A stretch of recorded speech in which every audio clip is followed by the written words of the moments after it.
we're talking about navigating the intersection of the out-of-home media in an ever-changing digital world of innovations, challenges, and opportunities. That's a mouthful, I know, but what we're trying to say is the industry as out-of-home, as we know, is changing a lot. They're absolutely in the cusp of a massive tectonic change, which is going to happen because of a lot of divergence coming from other industries as well, especially from the digital industry. The consumer is changing. The consumer is omnipresent. The mobile phones, I mean, we have done to death that conversation about how mobile phones are influencing all of us, everybody in our lives, and how it's going to change, or it has actually changed the way digital companies and consumer companies are trying to address you in the large scheme of addressable audiences. In that context, I have a fantastic panel here. By design, we have a client who spends a lot of money on both digital and out-of-home, and we have TTD, one of our big partners and a global programmatic player, and we have Owada-san from Jeki, which is one of the exclusive inventory owners of transit media in Japan. They have more than 30,000 screens in Japan, which is all exclusive and in transit media. So let's dive into this conversation about how out-of-home media is actually changing with the context of how digital is influencing, and a lot of other influences which are coming into out-of-home as an industry. So let's start with the lady of the panel, Kyoko-san. As a client, as a global brand, HP, I'm sure you talk about cross-channel, you talk about, right from your agency days, you talk about a lot of these things. So how important is cross-channel consistency, especially from a context of out-of-home? Because we talk about, reach frequency metrics, and we talk about a lot of other things from a cross-channel perspective. But from a client point of view, if you can start the session of telling us how are you looking at out-of-home, and with so many sizes and so many complexities in out-of-home, how are you addressing it? Yeah, so as HP, maintaining brand consistency across the channels by combining OOH and digital media builds our brand trust and also creates the seamless consumer's experience, both offline and digital media. And additionally, as media channels increase in the recent environment, we have like a new streaming channel and the social media and the digital platform and the various local markets. I think competition among the online media platform for consumers' freedom is growing currently. So now HP is paying attention on the travel time for content consumption. And we see a business opportunity in transit media, especially in big cities like Tokyo and Sydney. And we plan to keep investing in OOH ads. For example, our latest OOH campaign targeting the business audience. So we have invested in the in-train, in station ads, and the taxi, as well as the airport, which has the high affinity in the audience target. Fantastic, yeah. So transit media, of course, is a very, very important element in the consumer journey, right? Because most of your consumers per se are across in their daily lives doing whatever, and of course, transit media becomes very important in that sense. So Vivek, out-of-home spends are increasing.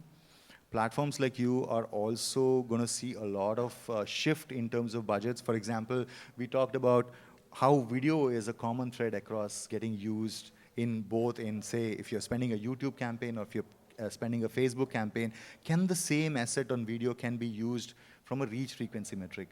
And because agencies and clients and all of us have been brought up with these reach frequency metrics, I'm sure it is still very pertinent to the whole conversation about how media spends, effectiveness, and bring in more efficiencies into the overall spend. So what is your take on how platforms like TTD are are treating OOH in that context of reach frequencies?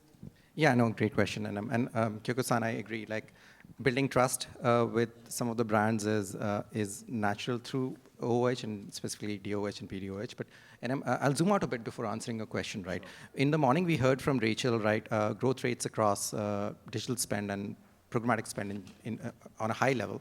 Now, if you look at OOH, DOOH, and programmatic DOOH, they represent in many ways the shining lights of spend growth right now, right? We're looking at like 10 to 15% growth rates for DOH, and specifically for programmatic DOH, we're looking at growth rates of around 40% or so, right? And in APAC, a large part of this is coming out of Japan, SEA, Australia, and more recently India as well.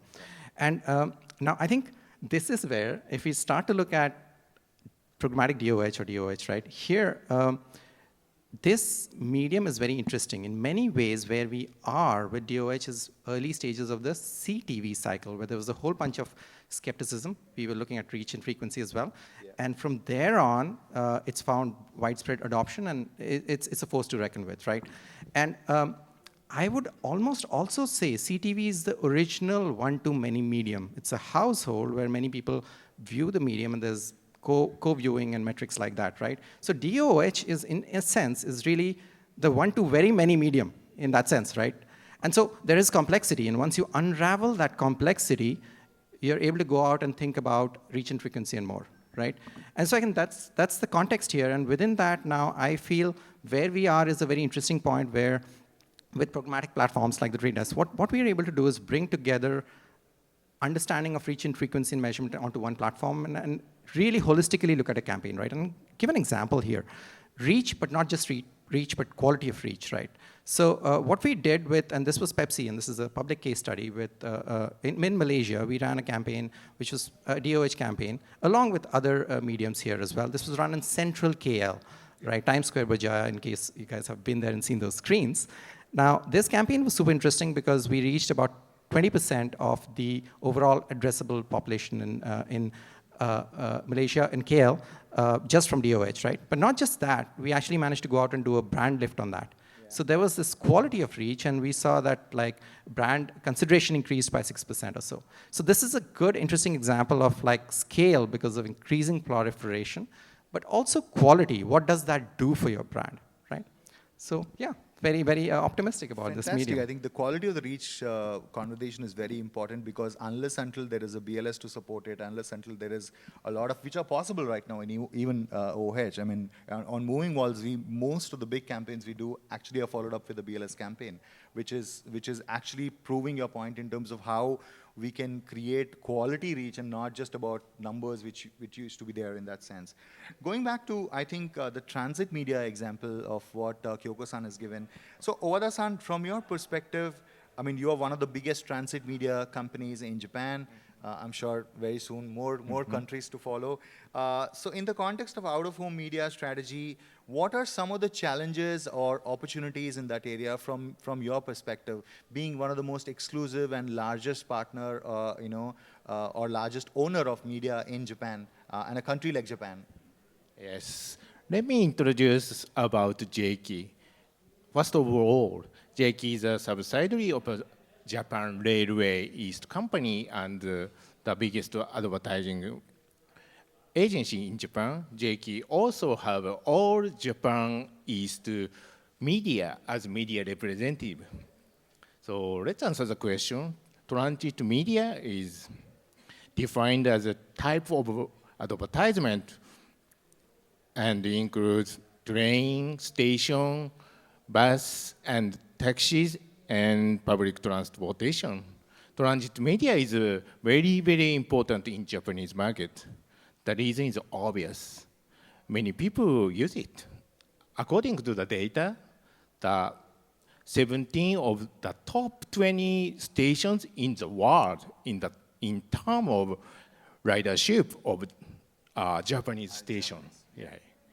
The top 3 are Shinjuku, Shibuya, and Ikebukuro, all of which are said to have more than 2 million passengers per day.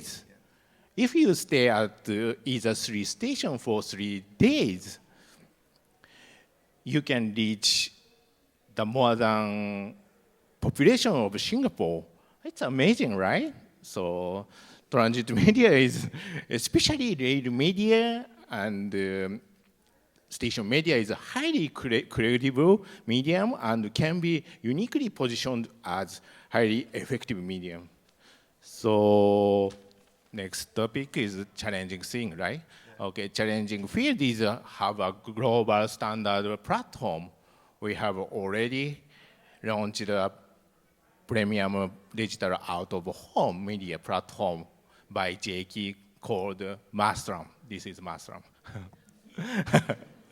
At the end of the previous year, and we have both DSP and SSP. We provide maximum profit for advertiser, advertising agency, and media owner. Such an ecosystem we created.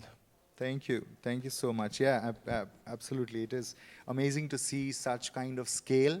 And I don't think any other country can boast about the scale like Japan can do. So, that brings us to the end of the first round of conversations in terms of, we talked about reach frequency metrics, we talked about how omni-channel conversations and how OOH plays a role in it, and we also talked about transit media a bit. I just want to open up to the audience. How many of you in the audience are actually currently planning or buying out-of-home, digital out-of-home, or any out-of-home for that matter? Wow. Awesome. I just want to say wow. Okay. That's a good bunch of things. So what is, if anybody can shout, I mean, I can open it. If anybody can say, what is the biggest hurdle right now on out-of-home planning for anyone? Anyone? What is the biggest hurdle right now? Measurement. Okay, that's interesting. Measurement is something which I've heard, which I'll actually take that, back to the panel, and let's talk about that. I mean, let's keep it more fluid and take feedback from the audiences of what they want to hear, rather than what we want to say, right? So, Kyoko-san, coming back to you from a HP point of view, and we discussed this initially as well, when we were doing a couple of rehearsals some days ago, the interactivity has been the hallmark of mobile and digital as a medium, right? I mean, the interoperability between whether it's a QR code or whether it is an SMS or whatever format in terms of how you can get response back from the consumer. Now, from an outdoor perspective, most of the time, again, this is popular belief that it is not interactive. It is out there and you get exposed to it. There might be a brand lift. There might be a lot of other stuff which is happening, but it's not really measurable in that sense. So from your example or from any of other examples you have seen in your career, use of QR codes or AR or QR or anything in that sense, using any interactivity from an outdoor or even transit media, whichever you used. Some examples from a HP standpoint, and you can also comment on the measurement part of it, which the audience has asked for. Okay, yeah. So in our global markets, so we use OOH with QR codes and AR to achieve campaign goals, aiming not just for media reach or impression, but for consumer engagement and connection with the brand or product. And without QR or AR, we had the normal OOH campaign, right? So our past HP campaign survey conducted this year in Japan reveals that about 50% of people who saw our OOH ads searched for the product or brand name. Yep. And 10% shared the topic with friends or family. So I think this demonstrating that OOH campaign effectively encouraged our audience action beyond the awareness. Yeah, so yeah, it's more shareable, and I'll definitely come back to Vivek on this, that measurement, Vivek, has been one of your, of course, the core of your, your head of data in a platform like TTD. So what does the concept of measurement come from an OOH point of view, and where do you stand there? How does Trade Desk look at that whole measurement piece in an outdoor point of view? Yeah, I will, again, zoom out a bit. for any medium, right, like as we evolve, like there's basic layers of infrastructure that need to be built out, like things like verification, measurement, for brands and agencies and advertisers to build a lot more trust in that medium and grow from there. And I think we are in the early innings of that. And I'll talk a little bit about what's generally well understood, right? What's well understood is, at least to an extent, is programmatic DOH is where what you could do is you could really go in with a smaller commitment. You could dial in, dial out, you could activate, deactivate, you could layer in your data as needed, and then you can start to think about triggers, location-related triggers or weather-related triggers. And this is within the architecture of a DSP, like the trade is all very much possible. And again, I think these are use cases which come to mind and generally well understood, right? What I really want to talk about actually is something different, right? When DOH comes to mind, we start to think about, oh, fine, memorable and unskippable. Yeah, sure. So it's upper funnel, right? And I think this is what I want to sort of debunk a little bit, right? And when we start to think about DOH, we want to really look at it holistically as a channel which fits within a holistic framework for a brand, and really layer on any other measurement. It could be visitation, footfall, it could be retail. And I'll make it alive through an example. What we've done out with our retail partnerships in region, and this is specifically for a beer brand called Tiger, iconic Singapore beer. We ran a campaign with them, and our clients ran a campaign. And what we were trying to do is measure retail sales through FairPrice, our integration, and FairPrice was in the other panel out here, great partners for us. So what we were able to do is go out and understand what does conversion look like for DOH exposure, right? And we learned some interesting insights, right? Insights where not only were we able to reach about 30% of households to DOH screens in Singapore, but what we understood was that key insights like for basket sizes, we found folks who got exposed to ads through DOH, in fact, had a 30% higher conversion on their basket size, right? So again, this is an example of how mature measurement could be applied on a medium like DOH. And I feel like this is really important for everyone to take note of. And this is where we are headed. Yeah. So measurement for us at Moving Walls, measurement is a very, very key aspect of it, right? And I was talking to a couple of people. It's not just about digital. So this is a misnomer in the sense that only digital billboards or digital OOH can be measured. Actually, there is a methodology at Moving Walls where we have actually created measurement solutions for even classic billboards. How we can create an overarching measurement strategy from both classic, digital, and programmatic assets is something which we work very closely with a lot of partners, both advertisers and agencies and other partners who work with us from the media owner standpoint as well. So continuing with the measurement aspect of it, Owada-san, over to you, that there's a lot of data at your end, right? Because you're a consumer brand. There's a lot of consumers who travel, and you already talked about some amazing statistics as far as train journeys are concerned and the millions of people who use it. So how is Mastrum as the company using the data to drive this optimization for campaigns? Are you using any of that data in your campaigns? For example, HP wants to do a campaign in transit media in, say, Tokyo as a station. So do you use any of the data from the consumer side of it? Okay, I introduced the case study. We implemented a case study of the food delivery industry. This advertiser want to deliver the advertisement of daily media to business people and visualize out-of-home media reports. Mastrum allowed the advertisement of rail media to deliver separately in the morning, afternoon, and evening by checking data to see inclusion rate to business people. Mastrum create a morning and evening package. As a result, the advertisement was delivered effectively, and this client was satisfied with the visualized report. Yeah, we have many successful stories. It's still primitive to compare with online media. However, it seems to be getting a good response for clients. That's crucial thing. as far as the future is concerned, Mastron will utilize AI and Japan Railway's first-party data to be the best digital out-of-home platform ever. So maybe, for example, using first-party data, we can figure out the station usage data to the target user or consumer, right? So therefore, we can distribute the advertisement to stations that we are used by the target user, even if they are not the station where the campaign will be done. Yeah, can be a hyper-local strategy in that sense. Yeah, we heard about first-party data in a whole bunch of conversations today as well, right? And I feel like this is a good piece, right? There is no reason not to say that first-party data could not be used on DOH, and in fact, it should be. And I think that's where we are headed, and that's a great possibility for us.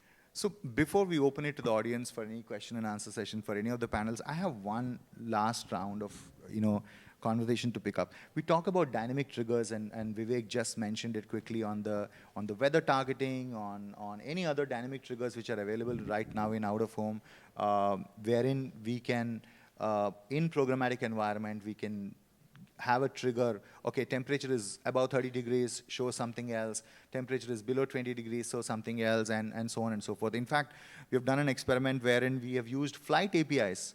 So a flight is coming from Tokyo to Singapore, then show a different ad. If the flight is coming from Delhi to Singapore, show a different ad. So there are a bunch of APIs available right now in programmatic environment where we can do it. So probably I'll start with Vivek quickly. So Vivek, if you can talk about any examples you want to share the audience in terms of where you use these triggers, either with us or anybody else. So wherein these were really the biggest innovation or the cutting edge stuff which you have done on these campaigns. Yeah, and I think good. That's a good one. Not immediately a trigger example, but again, I think what I'd like to share is like the example I talked about for Pepsi, the DOH campaign. I think one of the things we wanted and we were able to pull off was not just look at DOH, but understand what was that exposure like and build out a retargeting set for folks who'd been exposed, and then go out and reach out and extend that idea on other medium, right? So again, going back to the idea that sequential storytelling is also omni-channel. Yeah, and exactly. I think that is that's an interesting possibility. And again, we all want to go out and be a lot more effective, but we also want to leave an impact with some of our consumers. And going back to one point, I think one of the panels earlier was like, what is the story my data is telling to my brand? And I think that is the most important piece. Yeah, absolutely. Kyoko-san, any examples of any triggers you have used in outdoor or retail environment for HP? Based on my experience, we have worked one of the vendor in Japan. The vendor has the alliance with the mobile company, so that we managed to get the detailed target audience, like the target who likes animation or gaming, so that we utilize this data for our gaming PC campaign, etc. So that I think so OH vendor has the lots of the different option and the opportunity and the brand side to have can implement this kind of strategy to our actual OH campaign. Awesome. Owada-san, any examples, or we can ask some questions from the audience? Whatever you say. We are still working on that. So we have a success story many. So you can come by our booth because we have over there. That's a good segue. Awesome. That is a great timing for everyone. And he knows how to sell.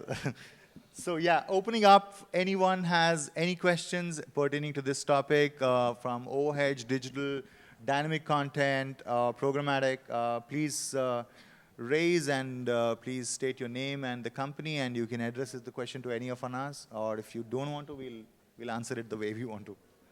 Anyone? Wow, educated lot. Yeah, sure.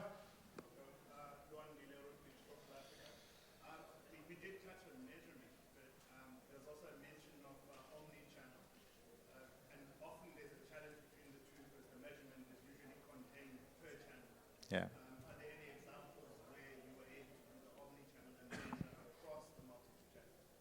Yeah, can I take that? Yeah, please. Yeah, and I think that's a good one. I think that's a key fundamental principle of like how programmatic DOH would fundamentally differ in some ways from DOH as well. And both are great mediums for activation. But what programmatic DOH does is really bring DOH within the purview of any other activation. So what that really means is the ability to understand what is your DOH exposure. So what we'd be able to do is translate out DOH exposure into an ID set or a universe which can be mapped and compared against any other channel exposure. So again, going back to the Tiger example that I gave, right? Like we were able to go out and do retail measurement, right? But it was not a DOOH only campaign. DOOH was a strategy within that campaign. And so we were able to go out and say, what are our conversions on all the other media that we ran? But because it was being run holistically, in one work stream, we were able to bring all of that together. And what that really means is frequency capping, measurement, targeting, all of those things together in one place. Perfect. Does that answer your question? Oh, yeah. If I may, and again, this is the plugin, again, not getting salesy, but we have a server-to-server integration with retail partners or data partners. What that really means is an SKU level conversion data feed hits the trade desk, which in a compliant fashion, which is available to clients who opt in for that measurement, right? And so that's how we make it possible for our clients. One more question? One more question, anyone? Okay, cool. So I'll be very honest. I've spent almost 15, 16 years in digital, and when I came to an out-of-home conversation, I felt like a kid in a toy shop. You know, it's fascinating. You know, I've learned a lot about digital and programmatic and all of that, but out-of-home, it's really fascinating, and there's so much more to be done in this world, and there's so much intersection between the digital and and this real world. Which is going to happen, and I'm sure there are going to be massive amount of innovations which are going to come in, a lot more of budgets coming from the clients like Kyoko-san, and I'm sure many other clients in the room. A lot of agencies are investing into people who are specialists in out-of-home and programmatic.